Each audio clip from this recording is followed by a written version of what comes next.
எங்களுடைய பெண்கள்லாம் வந்து ரொம்ப பாதுகாப்பாக இருக்கிறாங்க தமிழகத்துல. சமூக நீதியை வந்து நாங்க வாங்கி கொடுத்துக்கிறோம். சோ ஏற்றத்தாழ்வு எங்களுடைய தமிழகத்துல கிடையாதுங்க. உயர்ந்தவர் தாழ்ந்தவர் எல்லாம் கிடையவே கிடையாதுங்க. அறிவுலக ஆசான் தந்தை பெரியாருடைய புகைப்படத்தை நான் வந்து இங்க திறந்து வைக்கிறேன் அப்படின்னு ஆக்ஸ்போர்ட் பல்கலைக்கழகத்துல பெரியாருடைய புகைப்படத்தை வந்து தமிழக முதலமைச்சர் திறந்து வச்சிருக்காங்க. அந்த போட்டோவை யார் எடுத்துட்டு போனாங்கன்னா இவங்கதான் எடுத்துட்டு போனாங்க.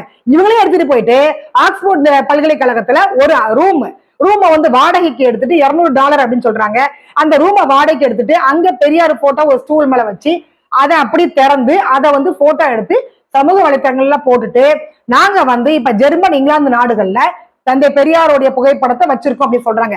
அங்க ஆணி அடிச்சு உங்களால மாட்ட முடியுமா? உங்களுக்கு தைரியம் இருக்குன்னா அந்த புகைப்படத்தை ஆணி அடிச்சு அங்க மாட்ட முடியுமா? நிரந்தரமாக நீங்க பெரியார் புகைப்படத்தை அங்க வைக்க முடியுமா? கிடையாது.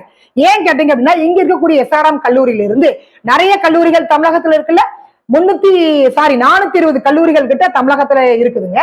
அத்தனை கல்லூரிகளிலுமே பாத்தீங்க அப்படின்னா நிறைய அரங்குகள் இருக்குது. வாடகைக்கு நீங்க போய் எடுத்துக்கலாம். நீங்க போயிட்டு ஒரு நிகழ்ச்சி நடத்துறீங்க கல்லூரியில அப்படின்னா அந்த ரூம் வாடகை இவ்வளவு கொடுக்கணும்னு சொல்லுவாங்க. அந்த வாடகை கொடுத்துட்டு அந்த ரூம்ல வந்து நீங்க பெரியார் படத்தை வைங்க, அண்ணா படத்தை வைங்க, இல்ல உங்க அப்பாயி படம், அம்மாயி படம், ஆத்தா படம், அப்பத்தா படம் எல்லா படத்தையும் கொண்டு போயிட்டு அந்த ரூம்ல வச்சுட்டு நீங்க அந்த நிகழ்ச்சி முடிஞ்ச உடனே அந்த படத்தெல்லாம் எடுத்துட்டு வெளியில ஓடி வந்துடணும்.